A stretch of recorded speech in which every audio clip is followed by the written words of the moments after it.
TV audience. I'm Danielle, Inez, Director of Innovation, sitting in for our usual host, Kelly Roberts. Today we have a very special episode dedicated to the Shelby County Women of Black History. I'm joined today by two inspirational ladies who've dedicated their lives to breaking barriers, shattering glass ceilings, and making it easier for the people who come after them. First, we have the Honorable Deidre Malone. Deidre is the current president of the National Women's Political Caucus and is CEO of Carter Malone Group. She made history in 2008 when she became the county's first ever Black Chairwoman of the Shelby County Board of Commissioners. Since then, she's continued her legacy as a public servant, helping to guide the mission for such organizations like Leadership Memphis, the Women's Foundation, and the NAACP. Ms. Deidre Malone, thank you for being here. Thank you, Danny. We're also joined by the Honorable Miska Clay-Bibbs. When Ms. Malone's tenure as chairwoman ended in 2009, we did not see another Black woman serve as chairwoman of the County Commission until September of 2023, when Miska Clay-Bibbs was selected by her peers. Chairwoman Clay-Bibbs is a former member of the Memphis-Shelby County School Board, where she served for 2 terms. She was elected to her role on the County Commission in 2022. Since then, Ms. Clay-Bibbs has lobbied for livable wages for working families, for health care, including a new campus for Regional 1, and of course for public education, helping pave the way for 2 new MSCS high schools to be built in the next couple of years. Chairwoman Clay-Bibbs, thank you for joining us. Thank you for having me.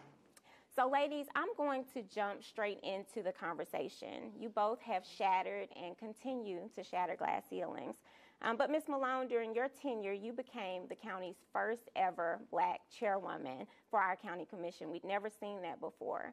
So can you take a moment and just describe to us what the experience was like leading up to that moment in your career, as well as what it felt like to serve as the first? It was absolutely amazing.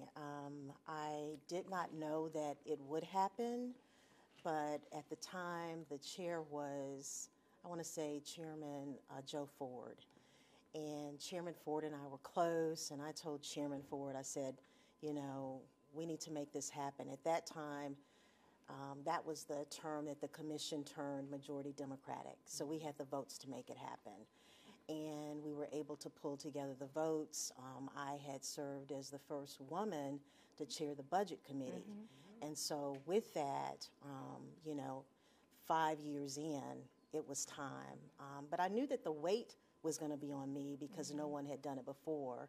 In terms of an African-American female, we had had maybe 2 white women, mm-hmm. But not a Black woman. So I felt the pressure, but I was up for it. Of course you yeah. were. I was up for it. All right, and so Chairwoman Clay-Bibbs, your experience was a little different. So you served as the chairwoman of MSCS's school board twice before you came over to the county commission. But you obviously knew that this moment was very special. I think her theme song for the moment was "Who Runs the World, Girls." Yes. And so talk to us a little bit about what that experience felt like for you personally, as well as how you believe it might have inspired young girls and women today. Absolutely. My experience was a little different because, I knew it was possible because I knew what Deidre did. Mm-hmm. So for me, I had someone to look forward to as a mentor, as a friend, as a sword, to just be able to help guide through the moment. But I also knew that the weight of it was really heavy because I served with a lot of smart colleagues, you know. Mm-hmm. So to be able to say that I wanted to go forward, it meant that I knew it meant a lot of long nights, a lot of mm-hmm. hard work, a lot of intentionality in order for it to happen. So, but the weight of the work was not the thing that held me back because, of course, serving as board chair for the school board for 2 years, that budget at the time was bigger than actually mm-hmm, the county mm-hmm, budget. Mm-hmm. So absolutely. I wasn't scared about the work aspect of it. I think it was more the weight of understanding, making sure my colleagues had opportunities to move forward as well, and also kind of bring us together as much as possible as a body. I appreciate that. So when you ladies both talk about leadership and what it meant for you guys to serve in those roles, I have to ask you the question, you know, did you all ever feel like people expect it for you to be a magician. You know, they call us Black Girl Magic. Oh, and absolutely. so they bring us into these spaces. So I'd love to hear something about that. But then also, as women leading men, did you guys ever have experiences where you felt like you weren't treated with the same level of respect that maybe your male peers might have experienced? And I'll start with you, Chairwoman Clay-Bibbs. I'll say this. So the year is 2024. The reality of it is microaggressions still very much exist. I've been in rooms where I know for a fact that some of my male colleagues, some who have been chairs before, some who are not, where they get called first. The respect happens just naturally at the gate because of them being male. And that's not a color thing. That's simply a gender thing. So I've had to, and especially I will be very honest, across the state of Tennessee. You know, I do a lot of work when we go to Tennessee County Commissioners Association. And it's very interesting to see the rooms because very often I am probably definitely the only black person in the room often, but more importantly maybe one of two women that are in the room. So you see it happening, so you have to figure out how to kind of maneuver, but also you can't let it get to you. So when I was chair, it was a little different from me because term limits were in existence. So there were only two Democrats that could come back. That was me and Joe. And that was the only reason I came back, because I was only going to be a one-termer. And so I had to teach a lot.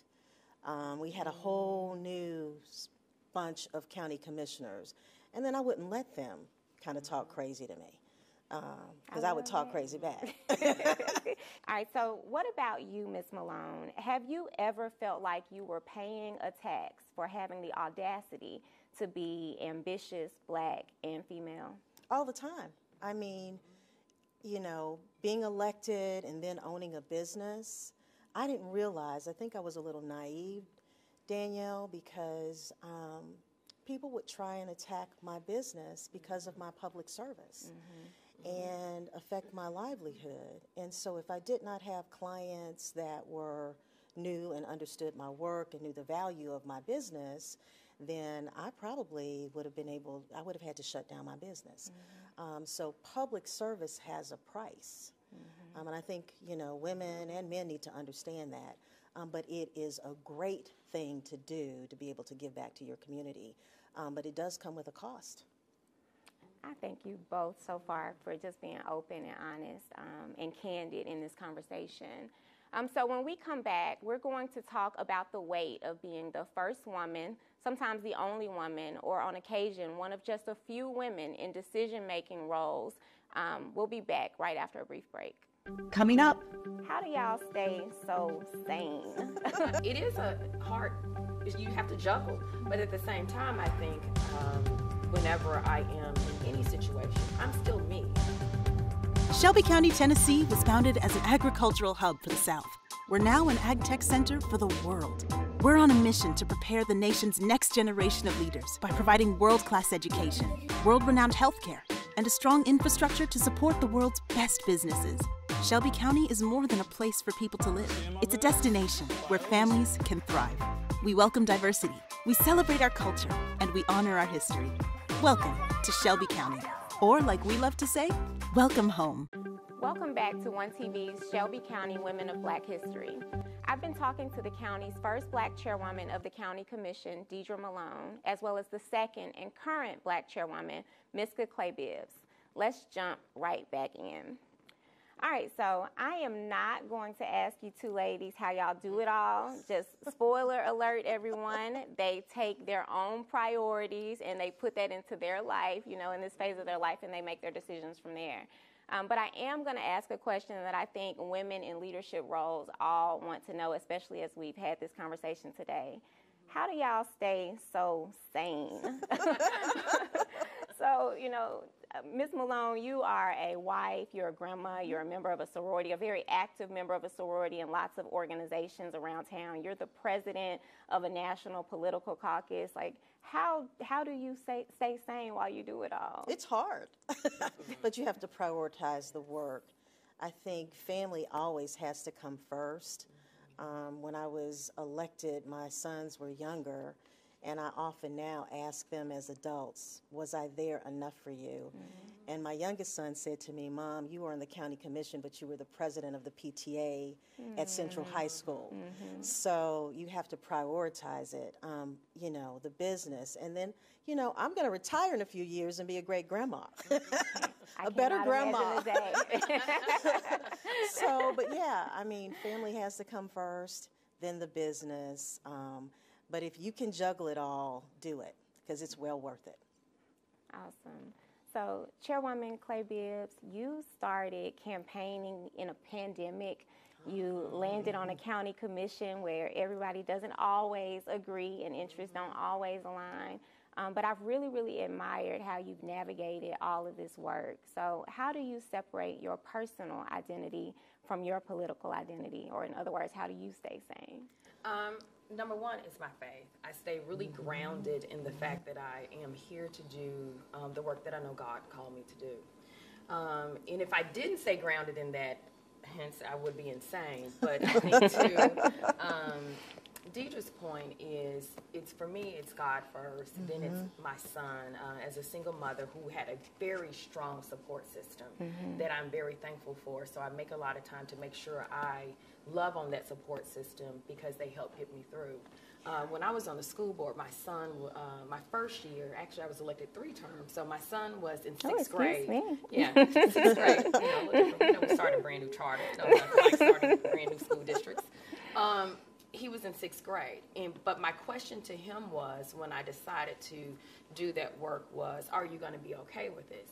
He said yes, but not really understanding what he was saying yes to. Now that he's 21, I prioritize him by making sure that we have our morning calls, we do our evening check-ins, all of the things, but he's very clear on there are some times that I was not able to be there for him in the way that he needed additional support. So that's why I'm very thankful for the support system that I had, because I have to love on them because they stay showing up for me and him in that way. But it is a hard, you have to juggle. But at the same time, I think whenever I am in any situation, I'm still me. Like, you know, I have friends that say, they laugh at me because if I tell them a no and it's a hard no, they know it's a no. Like, I'm still the same person, whether it's me politically or whether it's me as a friend, whether it's me showing up in my, you know, career, because that's the other catch. Deidre mentioned owning her own business, but sometimes people forget, although we're elected, you still have to have a job. Exactly. This is part-time work, you know, so you still have to be able to show up to be able to do that work as well. So I think for me, it's maintaining just my core in all situations. Awesome, awesome advice. So even in 2024, Black women are breaking barriers and making history. Just recently, our city announced its first Black woman president of the local transit authority. And within Shelby County, our CIO, Sandra Perry, is the first Black woman to hold that position. The same is true for our Public Defender's Office, which is led by Phyllis Aluko, and our Office of Emergency Management, which is led by Brenda Jones. All Black women, all first. So with that in mind, I want to talk to you guys a little bit more about what can we all do collectively and individually to make sure that our first aren't our only and aren't our last. How can we pay it forward for the next generation? You have to lift them up. You have to encourage them. You know, I think about when I was on the campaign trail, so many women and young women supported me. They would call just to check on me. Because it's already hard now, and women can be tough on other women. Amen. Okay, and so we have to learn how to lift them up and encourage them. And when they're having a bad day, because in public service you're gonna have a bad day, I will text Miska, how you doing? It's gonna be okay. So lifting them up and encouraging them, I think, will be key. I absolutely agree with that. I think it's making sure that we do the small things, because those small things do add up to become bigger things. When you see someone who's a first or someone who's broken a barrier as a Black woman, women period, be able to just encourage them around, hey, you got this. Hey, look, how can I help you? Hey, you want to go grab a coffee? Do you want to go to lunch? Let's talk. All of those things that oftentimes that people think are small things really are big things, because they help you remain grounded and also give you a little extra push to keep you going. and make you realize you do have a tribe Yes. of women that, you know, support you. So show up and be a tribe, a member of somebody's tribe. Yeah. Yeah. And just, you know, point of personal privilege, I've known both of these ladies for a while, and so just listening to them talk, you know, this has been my experience. And so I'm very, very grateful for you guys. Shelby County is very lucky to have y'all, and I thank you both for joining us for this conversation today. Thank you, Danny. Thank you, Danny.